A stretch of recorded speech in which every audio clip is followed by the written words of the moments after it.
Hello and welcome everyone. आज हम लोग अपने यूनिट नंबर 1 का लास्ट टॉपिक कवर करने वाले हैं जिसका नाम है कॉस्ट वॉल्यूम प्रॉफिट एनालिसिस। ठीक है, CVPA। इसमें हम लोग क्या कंप्लीट करने वाले हैं, क्या हम लोग इसमें पढ़ने वाले हैं कि ये चार चीज़ें जो है ये किसी भी बिजनेस के लिए बहुत इंपॉर्टेंट होती हैं। एक, कॉस्ट, कितना उसका पैसा लग रहा है प्रोडक्शन करने में। ठीक है, वॉल्यूम, वो एक टाइम पर कितना सामान बना रहा है। आप लोगों ने ये चीज़ बहुत अच्छे से सुनी होगी कि अगर मैं एक सामान बनाऊंगी तो मुझे ज़्यादा कॉस्ट लगेगी, अगर मैं 2 सामान बनाऊंगी तो मेरे को कम कॉस्ट लगेगी। ऐसा क्यों होता है कि मैं अगर एक पेन मैन्युफैक्चर कर रही हूँ मेरे को 10 रुपये लग रहे हैं, मैं 2 पेन मैन्युफैक्चर कर रही हूँ मेरे को 20 नहीं मुझे 18 रुपीज़ लगते हैं। क्यों?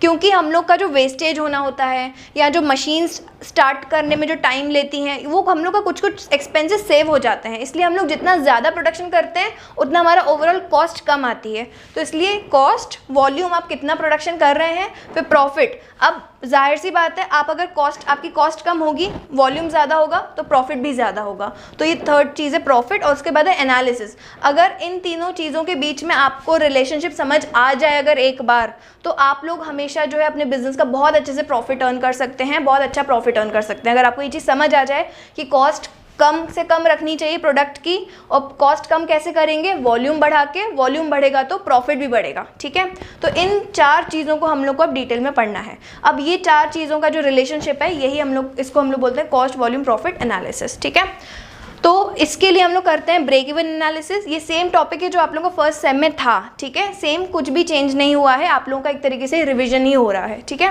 ब्रेक इवन एनालिसिस क्या होता है कि मैं अपना जितना भी प्रोडक्शन कर रही हूँ उसमें से मैं कितनी यूनिट सेल कर दूँ कि मेरी कॉस्ट कवर हो जाए। ठीक है, आप लोग ध्यान से सुनना। हम लोग क्या करते हैं, हम लोग अगर 10 सामान बना रहे हैं और उन 10 सामान बनाने में मेरे को 50 रुपये लगे हैं, ठीक है, तो मैं इन 10 सामान में से अब मैं जो मेरा कॉस्ट प्राइस होता है उसमें प्लस करती हूँ अपना प्रॉफिट और फिर मेरा सेलिंग प्राइस बनता है। तो कॉस्ट प्राइस कम होता है, सेलिंग प्राइस ज़्यादा होता है। तो जाहिर सी बात है एक पॉइंट ऐसा आएगा जब मेरे यूनिट्स जितने भी सेल हुए होंगे वो मेरी पूरी कॉस्ट कवर करके मुझे दे देंगे। ठीक है, तो मेरी जितनी भी कॉस्ट कवर हो जा रही है, कितने यूनिट्स में ऐसे सेल करूं कि मेरी कॉस्ट कवर जल्दी से हो जाए, तो उस पॉइंट को मैं ब्रेक इवन पॉइंट बोलती हूँ। वो एक ऐसा पॉइंट होता है जहाँ पर मेरा ना प्रॉफिट हो रहा होता है और ना ही लॉस हो रहा होता है, सिर्फ मेरे एक्सपेंसेस, मेरा कॉस्ट कवर हो जाता है। तो उसको मैं बोलती हूँ ब्रेक इवन पॉइंट। और हम लोग इसमें यही निकालने वाले हैं कि हम लोग कैसे किसी भी बिजनेस का ब्रेक इवन पॉइंट निकालेंगे।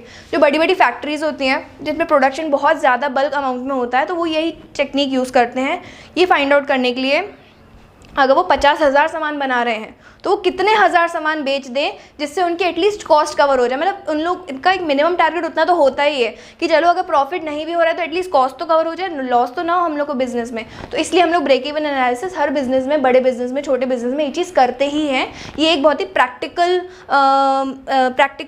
प्रोडक्शन है या प्रैक्टिकल हम लोग इस चीज़ को बोल सकते हैं, ये सब बिजनेस में होता ही है। ठीक है, बहुत ही प्रैक्टिकल अप्रोच है हर चीज़ को करने का।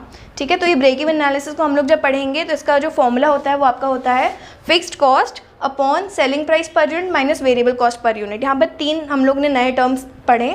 फिक्स्ड कॉस्ट का मतलब क्या होता है, जो आपका प्रोडक्शन से चेंज नहीं होता वो वाले कॉस्ट को अपन फिक्स्ड कॉस्ट बोलते हैं। फॉर एग्जांपल आपने एक फैक्ट्री खरीदी है, अब आप उसमें प्रोडक्शन कर रहे हैं कि नहीं कर रहे हैं उससे फैक्ट्री को कोई फ़र्क नहीं पड़ रहा, उसका पैसा आपका लग ही रहा है। फॉर एग्जांपल रेंट पर आपने फैक्ट्री ली है तो रेंट भी आपको जो पर डे का लग रहा है, आप प्रोडक्शन करो चाहे नहीं करो वो आपको रेंट पे करना ही है। ठीक है, तो ऐसे वाले कॉस्ट जिनको प्रोडक्शन से फ़र्क नहीं पड़ता, प्रोडक्शन हो रहा हो चाहे नहीं हो रहा वो आपके कॉस्ट लगते ही हैं, उसको हम लोग फिक्स्ड कॉस्ट बोलते हैं।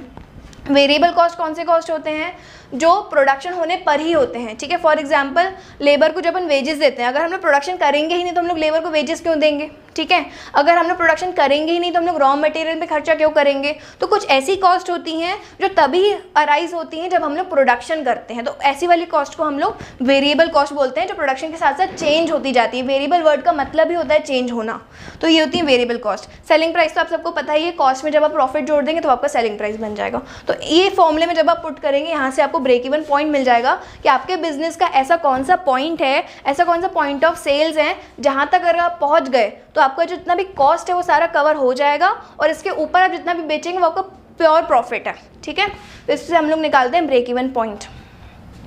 अब selling price per unit minus variable cost per unit से हम लोग जो है, जो इन दोनों को माइनस करने के बाद मिलता है उसको कंट्रीब्यूशन बोलते हैं। तो एक तरीके से हम लोग ये देख सकते हैं कि ब्रेक इवन पॉइंट का एक फॉर्मूला ये भी होता है फिक्स्ड कॉस्ट अपॉन कंट्रीब्यूशन, क्योंकि कंट्रीब्यूशन का मतलब ही होता है selling price minus variable cost per unit. तो ये आपका हो गया ब्रेक इवन पॉइंट का फॉर्मूला। नेक्स्ट हम लोग को पढ़ना है पीवी रेशियो। पीवी रेशियो मतलब प्रॉफिट वॉल्यूम रेशियो। आप कितना वॉल्यूम का प्रोडक्शन कर रहे हैं, कितनी वॉल्यूम की सेल्स कर रहे हैं और आपका प्रॉफिट उस पर कितना हो रहा है, इसको निकालने के लिए हम लोग क्या करते हैं, कंट्रीब्यूशन जो होता है मतलब selling price per unit minus variable cost per unit divided by sales, कितनी आपकी सेल्स हो रही हैं, इससे आपका निकलता है PV ratio. Margin of safety, margin of safety का मतलब क्या होता है कि जो मेरा ब्रेक इवन पॉइंट है उसके अलावा मैं थोड़ी सी मार्जिन रखती हूँ, क्योंकि कई बार क्या होता है अगर मैंने अपनी सेलिंग प्राइस 10 रुपये रखी है तो अगर कोई कस्टमर बहुत सारा सामान लेने आता है तो मैं उसको ओवरऑल जो है डिस्काउंट दे देती हूँ, तो कई बार मेरा जो पॉइंट है वो सही नहीं निकलता है। तो इसलिए हम लोग क्या करते हैं, थोड़ा सा मार्जिन रख के रखते हैं कि चलो ठीक है हम लोग का ब्रेक इवन पॉइंट तो 10 यूनिट्स है लेकिन हम लोग 15 यूनिट लेकर चलते हैं, तो वो कितना मेरे को मार्जिन ऑफ सेफ्टी रखना है वो मैं यहाँ से निकाल सकती हूँ, profit divide by PV ratio जो हमने यहाँ पर निकाला इंटू 100। तो ये सारे फॉर्मूले आप लोगों को अच्छे से लर्न करने हैं, इससे रिलेटेड क्वेश्चंस आपके एग्जाम में आ सकते हैं। आप लोगों को चीज़ें आइटम सारे दिए होंगे, you have to put it in the formula, और आप लोगों को ये तीनों ही चीज़ें निकालने को आएंगी एक ही क्वेश्चन में, अलग अलग नहीं आता ये, ठीक है। आपसे ब्रेक इवन पॉइंट भी पूछेंगे, उसी क्वेश्चन में पीवी रेशियो भी पूछेंगे और इसी क्वेश्चन में आपसे मार्जिन ऑफ सेफ्टी भी पूछेंगे। आपको इनका टर्म्स का मीनिंग भी पता होना चाहिए, प्लस आपको फॉर्मूला भी याद होने चाहिए।